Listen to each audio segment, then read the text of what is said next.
Hello, welcome to Red Short Talks.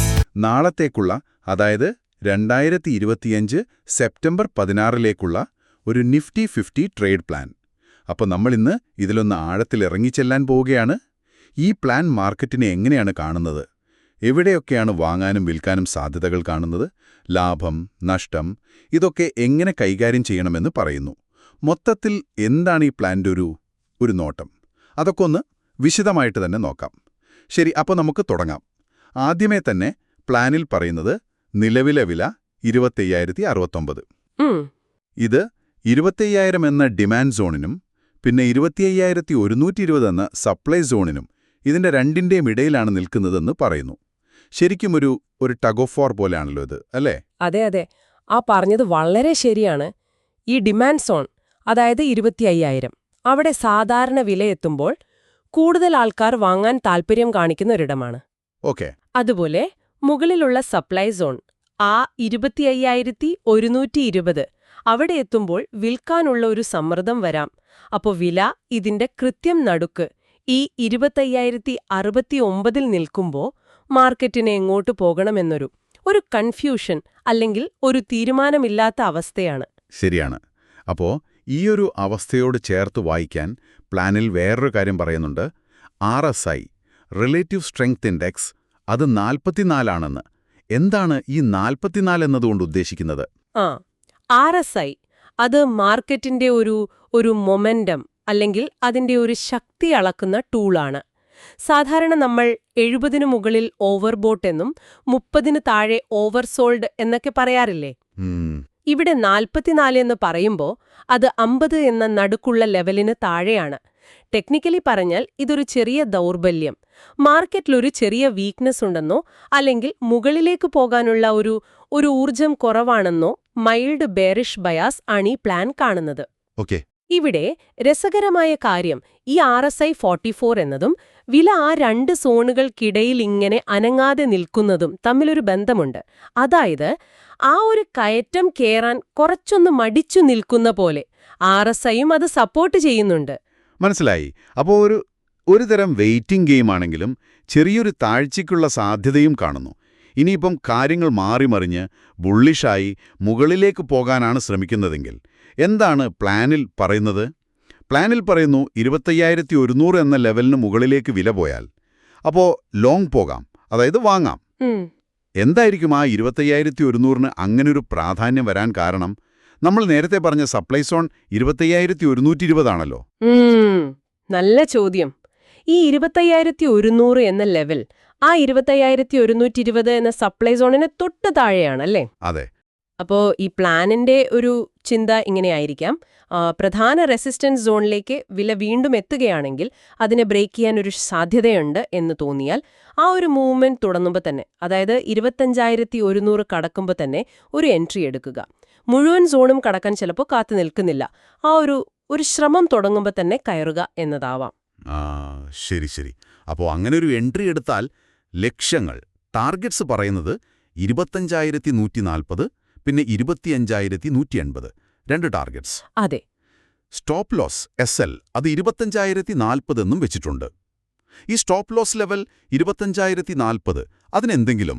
ആ 25,040 ശ്രദ്ധിച്ചാൽ അത് നമ്മൾ നേരത്തെ പറഞ്ഞ ഡിമാൻഡ് സോൺ 25,000 അതിന് തൊട്ടു മുകളിലാണ്.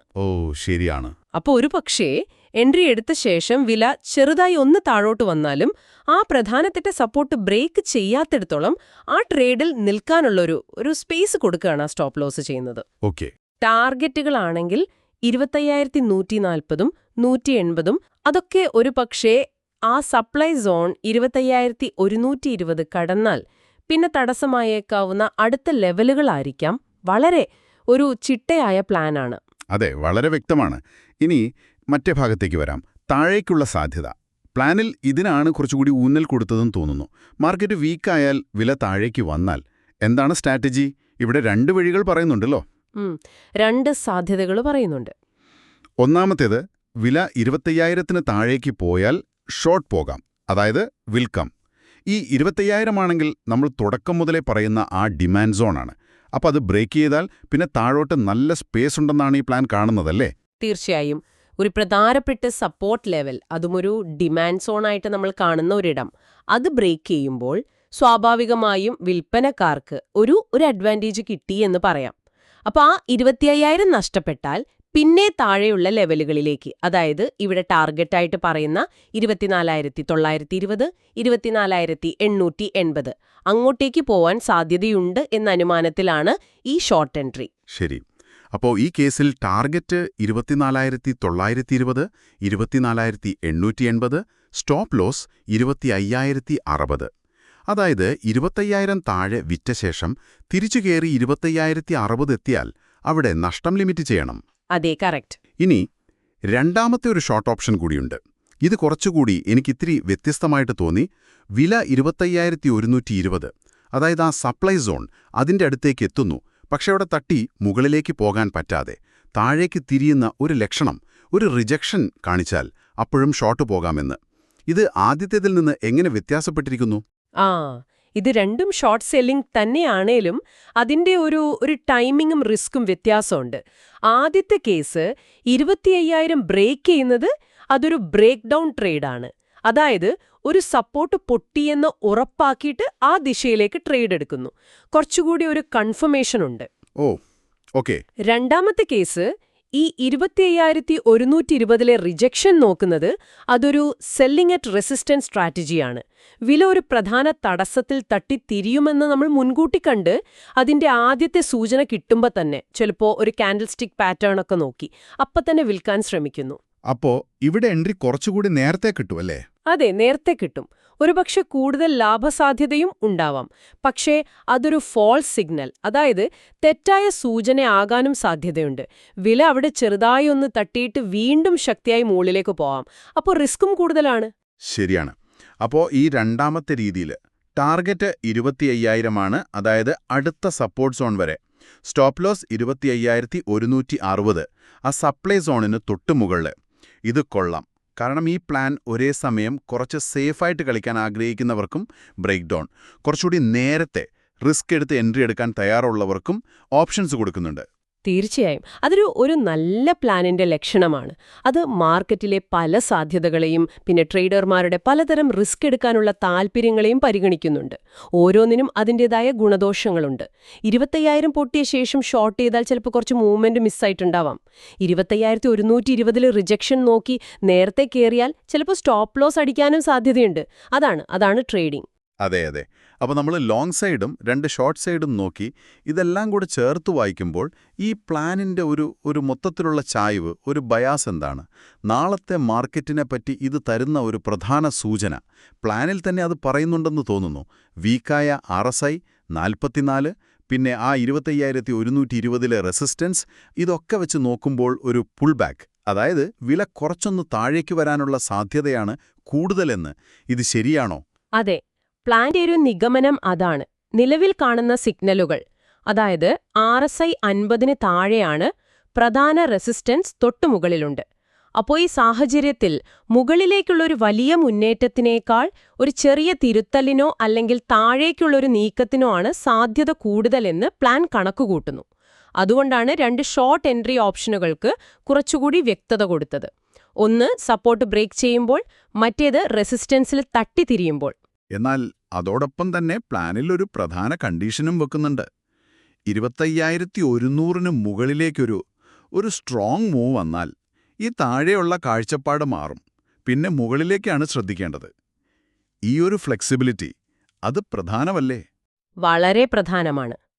ഒരു നല്ല ട്രേഡിംഗ് പ്ലാൻ ഒരിക്കലും ഒറ്റ ദിശ മാത്രം നോക്കരുത്. കാരണം മാർക്കറ്റ് എപ്പോ വേണമെങ്കിലും മാറാം. ഈ പ്ലാന്റെ ഒരു ഭംഗി അതാണ്.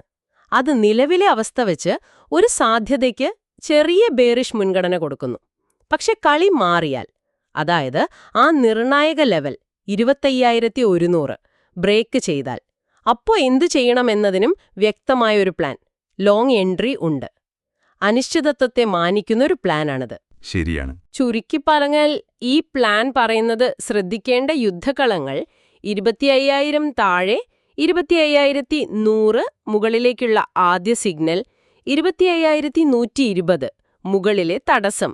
ഈ ലെവലുകളിൽ നാളെ വില എങ്ങനെ പെരുമാറുന്നു എന്നതിനനുസരിച്ചായിരിക്കും അടുത്ത നീക്കങ്ങൾ. ഓർക്കണം, ഇത് നിങ്ങൾ തന്നെ പ്ലാനിന്റെ ഒരു വിശകലനമാണ്. മാർക്കറ്റ് എപ്പോഴും നമ്മളെ അത്ഭുതപ്പെടുത്താം. തീർച്ചയായും. അപ്പോ 2025 സെപ്റ്റംബർ 16 നിഫ്റ്റി 50-നെ നേരിടാൻ നിങ്ങൾ തയ്യാറാക്കിയ ഈ പ്ലാനിന്റെ ഒരു ഏകദേശ ചിത്രം നമുക്ക് കിട്ടിയിട്ടുണ്ട്. നിലവിലെ അവസ്ഥ, RSIന്റെ സൂചന, ആ പ്രധാനപ്പെട്ട സോണുകൾ 25,000, 25,120. മുകളിലേക്ക് പോകാൻ 25,100 കടക്കണം. താഴേക്ക് വരാൻ രണ്ട് വഴികൾ, 25,000 പൊട്ടിയാലോ അല്ലെങ്കിൽ 25,120-ൽ തട്ടിത്തിരിഞ്ഞാലോ. എല്ലാത്തിനും അതിൻ്റെതായ ടാർഗറ്റും സ്റ്റോപ്പ് ലോസും. അതെ, ഇതേ അക്കങ്ങൾ ഓർത്തുവെക്കുന്നതിനൊപ്പം അതിന് പിന്നിലെ ഒരു ലോജിക്, ആ എന്തുകൊണ്ട് എന്ന് മനസ്സിലാക്കുന്നത് വളരെ പ്രധാനമാണ്. എന്തുകൊണ്ടാ ലെവൽ, എന്തുകൊണ്ടാ സ്റ്റോപ്പ് ലോസ്, RSI ഇവിടെ എന്ത് സൂചന തന്നു? ഈ ചോദ്യങ്ങൾ ചോദിക്കുന്നത് ഭാവിയിൽ സ്വന്തമായി അനലൈസ് ചെയ്യാനും പ്ലാൻ ഉണ്ടാക്കാനും നിങ്ങളെ ഒരുപാട് സഹായിക്കും. വളരെ ശരിയാണ്. അപ്പോ കേൾക്കുന്ന നിങ്ങൾക്കായി ഒരു അവസാന ചിന്ത. നമ്മളിപ്പോ ഈ പ്ലാൻ വിശദമായി ചർച്ച ചെയ്തല്ലോ. നാളെ മാർക്കറ്റ് തുറക്കുമ്പോൾ ഇതിലെ ഏത് സിനാരിയോയായിരിക്കും നടക്കാൻ പോകുന്നത്? ആ RSI 44 ഇനിയും താഴേക്ക് പോകുമോ, അതോ ശക്തിപ്പെടുമോ? വില 25,100 ഭേദിച്ച് മുകളിലേക്കൊരു റാലി തുടങ്ങുമോ, അതോ 25,120-ലെ ആ റെസിസ്റ്റൻസ് ഒരു വൻമതിൽ പോലെ നിൽക്കുമോ? അതല്ല 25,000 തകർന്ന് താഴേക്ക് പോകുമോ? ഈ പ്ലാനിലെ ഓരോ സാധ്യതയും മനസ്സിൽ വെച്ചുകൊണ്ട് നാളത്തെ മാർക്കറ്റിനെ നോക്കിക്കാണുന്നത് ഒരു നല്ല എക്സസൈസ് ആയിരിക്കും, അല്ലേ?